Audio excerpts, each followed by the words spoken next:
المهم بالله عليكم هل يدخل في العقل على ان هذا اعتراف القاتل على انه قتل ابني وهو مش سواق، بيقول على انه ما هو سواق، وبعده انتظر الى ان حصل له سواق وبيدور له سواق، واستاجر السواق ب 15,000 الى ان وصل له مع جحانه مدري الى فين. هل هذا الكلام يدخل في العقل؟ ما بش واحد يخطط ويفعل هذا الاجرام الا بعد ان يوصل السائق، توصل العصابه بكاملها وبعدها ينفذ الجريمه. لكن يقتل وينتظر السائق، هل هذا الكلام يدخل في العقل؟ ولا ما ينشروا هذا الكلام امس حقه الاعتراف يدلل لك على ان عندما اعترف على انه مش هو سواق دليل على انه هناك عصابه منظمه مرتبه، والا يظهر دليل على ان السواق واحد منهم. والسواق واحد منهم. بأي ذنب قتلت؟ بأي ذنب قتلت نفس ولدي مروان الثلايا؟ هل جزاء الإحسان إلا الإحسان؟ هل جزاء كل يمني حر شريف في قلبه الرحمة والرأفة أن يرأف بأخوته ويتعاون مع المسافرين والمقطوعين في الطريق، هل جزاهم القتل؟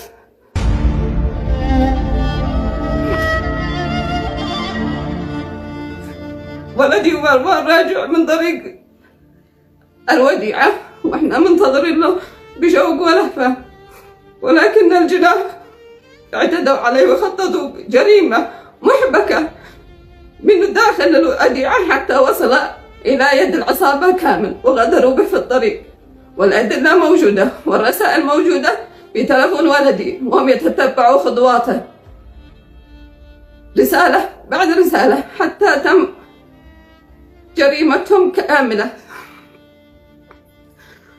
أطالب الجهات الأمنية وكل يمني حر وشريف بسرعة الاستعجال في القضية، وهي قضية حرابة، عصابة كاملة، ما نشيش قاتل واحد، مش هو قاتل واحد، ومستحيل يفعل هذه الجريمة شخص واحد. الذي يفعل هذه الجريمة مجموعة من الأشخاص مخططين ومدبرين لها. وأشكر الجهات الأمنية التي ساهمت وساعدت في ضبط الجناه في أقل من 12 ساعة، وكل يمني حر وشريف ساهم بماله ونفسه.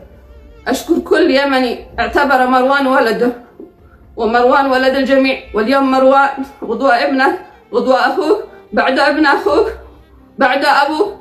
هذه العصابات وهذا الإجرام يجب الحد من هذه العصابات، ونرجو سرعة البت في القضية وإخراج الجناه إلى ساحة العدل وتحويلها إلى النيابة الجزائية المختصة. بسم الله والصلاة والسلام على رسول الله. أنا والد الشهيد المغدور به ظلما وعدوانا مروان الثلايا. كنت أنا في السعودية وبيني تواصل أنا وولدي مروان على أساس إن إحنا نلتقي، أسلم له السيارة ويسلم لي الباص أرجع السعودية. بعدها عندما وصلت عند التأشيرات كان في واحد يجري بعدي، وهذا المجرم شايف يقول أركب معك لا صنعاء، قلت له مليان السيارة، وكان موجود هناك. أنا سلمت السيارة لولدي معزلة ب100 و2000، وكان هو مراقب لنا هناك ما بيننا وبينه إلا حوالي 5 أو 6 متر.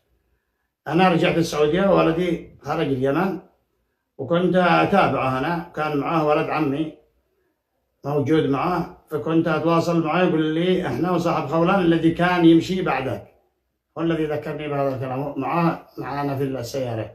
فابن عمي هذا سافر معه إلى مارب، ونزل في مارب لأنه جوازه تأخر ورجع بعد جوازه، وواصل المسير هو هذا صاحب خولان. كنت أتواصل مع ولدي أين أنت ليش تأخرت مالك تأخر؟ قال يقول لي بنمشي بالراحة ومعي صاحب خولان. قال لي احنا الآن في رداء. قلت له قد وصلت الجمارك؟ قال احنا في الجمارك.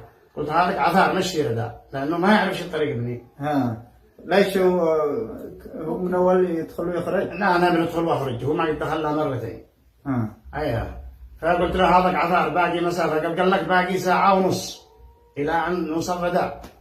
وإحنا قال صلينا وتعشينا وخزنت لي ولا الخولاني هذه ثانية مرة، لأنه أكرمه أكله في أول ما غداه وخزن له، وبعدها الثانية مرة عشاه وخزن له مرة ثانية وصلى وجماعة، وأوهم ابني حتى بالصلاة وكان يصلي لهم هو إمام اختلف إمام، لأن ابني كان يتواصل معاه ابن عمي ويقول له يا الرجال محترم وصلينا وصلى بنا هو، شوف اوهم علي، وبعدها ريحتني بكل كلامه مرتاح، وتصوروا في الطريق وجبنا صور معاهم وهو بيتصور هو وياه. المهم خلى يتقدم صحاب كانهم لا يبادين على صحاب جديد. فالولد حقي معروف بكرمه وطيابته مع الناس، وكل الناس يعرفوا، وقد سمعت ذلك في كل التواصل فيما ولدي من كرم وجواده واحترام وتقدير لأي شخص، ويحب أنه يعمل خير، فعمل خير في هذا الغدار الظالم عدو الله. وبعدها قال لي أنا أشياء، قال أنت غيرت زيت؟ قلت له ما غيرت زيت ولا، فغير زيت في المنشأ في ردع، قال أنا غير في ردع، غير. والدليل على ذلك عندما عرضوهم في ردع وهو حامل البندق، خرج من الهيلوكس وهو بيحمل البندق، هذا شايف المجرم واعترف بهذا. بعدها كان التواصل. البندق حق منه؟ حق ابني، كان موجود واعترف على أن البندق عند رجله مطروح. البندق واثق فيه. المهم أنه تواصل الطريق، وأنا بنتابع بعده، انقطع من بعد الرداء، انقطع على التواصل معه، كان أتصل به ما يجاوب. قلت أنا اتصلت بأمه، كان ما يجاوب التلفون. تفاجأت الساعة 7 لأني رقدت شوية، تفاجأت الساعة 7 لا يقدر يتصل لي، يقول مروان تلفونه مرجوم، وصلنا له وحصلوه قالوا في شارع تعز، وصلنا له لسعوة، ودلهم بزوا التلفون وخذوا ما فيه من الأرقام. أنا من البداية شكي في صاحب خولنا هذا، أبسلوا أرقامه منهم اللي كانوا يتابعوا، فأخذت التلفون وشافت الأرقام منهم الذي كانوا يتابعوه إلى أن يعني هذا المجرم بز التلفون ورجم به؟ هو كان يتواصل كل التواصل بتلفون ابني. كل التواصل بتلفون ابني. من البداية، من أول ما طلع بيقول لي ابن عمي، من أول ما طلع، وكانت الساعة 9 صباحا، وهو بيطلع ويتصل بيقول لهم اتصلوا بي على هذا الرقم. يتصل لأصحابه؟ يتصل لأصحابه الله، ولا أبوه ولا أخوته، اتصلوا بي على هذا. قالوا له والرقم الثاني؟ قال ما عليكم منه. ابن عمي يشهد بهذا، قال من بداية الأمر من أول ما طلع. فكان التواصل كله على رقم ابني، والرسائل وكل حاجة بيتواصل ويراسل وكل حاجة، لأن ابني جواد، ما هو تقول مثلا يشك في شخص، إذا بصير واحد شخص وفي معاوي صاحبه على طول يوثق فيه قوي، عنده الثقة موجودة بقوة. المهم بعدين قطع الاتصال، رجعت أنا أتواصل مع أمه، هذيك الساعة ما جاوبت علي، فعلت لي حوالي ساعتين رقدت.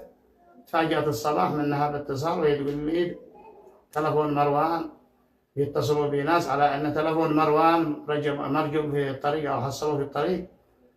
أين بالضبط؟ في شارع تعز قريب من مطعم الخضراء. عند جولة الستين، جولة المرور. حتى هذا بدر الدين أخوه اللي كان في التواصل معه في جولة المرور هنا في نفس المكان، حتى من الأدلة. بدر الدين أخو إبراهيم. بدر الدين أخوه شايف. أخو شايف. هو شايف هذا القاتل. كان هو بيعترف على أنه ممسيها هناك بالسيارة البرادو. رجموا بالتلفون في هذا المكان، أخذ هذا التلفون، بس اتصل على زوجتي، قال لها هذا تلفون لأني بتتصل عليه، هو قال بتتصل على التلفون، جواب هذا الذي حصل التلفون، قال موجود التلفون معي، حصلناه من المكان الفلاني. تواصلوا معه بعد الفجر، وسارت معه سائق بس التلفون منه. فأنا تواصلت معاه وقلت له خذوا بزوا التلفون وبزوا الأرقام، ومن هو كان يتواصل مع صاحب خولة، أكيد يعني شكي في هذا. قالت لي في أرقام يمنية ورقم سعودي. قلت الدولي الرقم السعودي تواصلوا باليمني.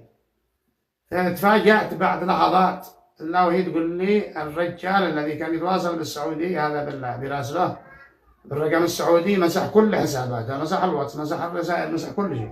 يعني كان يتراسل من جوال ابنه. أيوة، بعد ما علم أن التلفون تحصلوه على طول مسح كل حساباته. تقول لي هذه شكلها عصابة، ابني مدري عينه ما دام بيمسحوا. القاتل كان يتواصل بخبرته بشايف، كان يتواصل بشايف، هذا الذي قتل ابني. كان يتواصل. ايوه اقول لك شايف نفسه هذا القاتل هو اللي كان يتواصل على رقم ولدي، على رقم ابني، كل التواصل برقم ابني، وعدة ارقام، رقم اخوته، رقم ابوه، رقم على بقية العصابة، موجود كل شيء في التلفون، ومعنا كل حاجة احنا. قد سحبنا لنا نسخة، وهم إجراءاتهم يجروها لها فين ما وصلت.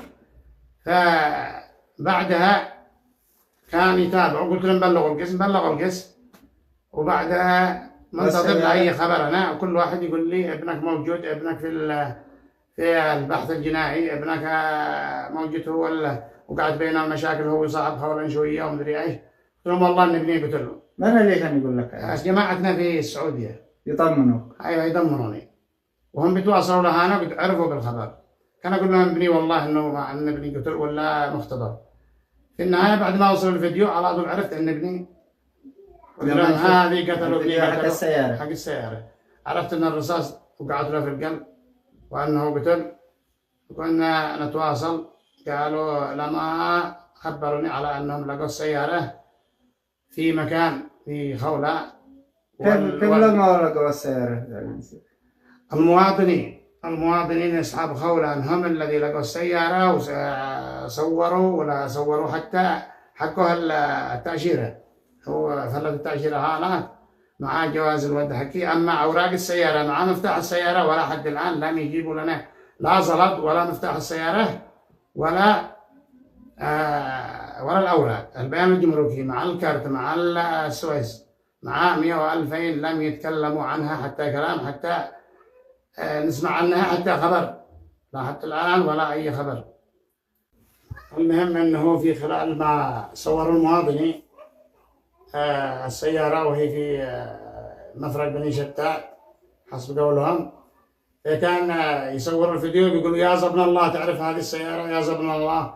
ربما أن هذا زبن الله كان موجود وحارس للسيارة بس ويحضر مع الناس. من هو زبن الله؟ زبن الله هو أخوه القاتل شايف. لأنه ربما ضفت عليهم السيارة بيدوروا لهم من يشغل لهم السيارة وهذاك منتظر يحرسها. كم يا أدلة تدل على أن العصابة موجودة وأنهم تآمروا وتعصبوا على ولدي، ولكن لحد الآن تفاجأنا أمس بالإعلام على أنه بيتكلموا عن قاتل. لكن مدير أمن جهانة الله يحفظه ومشكور ألف شكر لأنه تكلم باسم عصابة. أما في هذا ما سمعنا أي كلام عن اسم عصابة، قالوا لنا التحقيق حق القاتل فقط. احنا نطالب بالعصابة كامل الجهات المختصة، ونشكرهم على ما عملوا في أسرع وقت في أقرب وقت ما عملوه، ونطالب بسرعة الإجراءات وضبط بقية العصابة وإرسال القضية إلى الجزائية المختصة، لأنها قضية عصابة، قضية حرابة، قضية رائعة، قضية يعتز لها الشعب كامل والدول كلها. وقد سمعتوا ما حصل، أن قضية بشعة ما يحتاج فيها التساؤل، لأن المفروض أنها خلال 24 ساعة ولا 3 أيام وما تتأخر، وفوق هذا لنا حد الآن 12 يوم أو 13 يوم والقضية لا زالت نبحث عن الجناح. إلى متى؟ المفروض أنهم معلقين في 70 على هذه الجريمة، لأنه يأمن الشعب كامل إذا عزروا بهذا الأشخاص. ما عاد العصابات البقية ما عاد تقدر تعمل هذه الأعمال، لأنها اليوم عندي غدا عندي واحد غيري. احنا قطعوا قلوبنا وذبحوا ابننا ورجموا على قارعة الطريق، ما حد قد عملها ولا حد قد معاه شخص يكرم فيه يأكله يشربه، ما عاد درى ما يعمل له، وآخر حاجة يشتري له 5 حبات ماء هذا التنين ويرجع يقتله ويرجم به في قارعة الطريق وببندقه. أمنا حتى في بندقه. الله المستعان. الآن مستجدات القضية لين وصلت؟ مستجدات القضية بيقولوا على أنه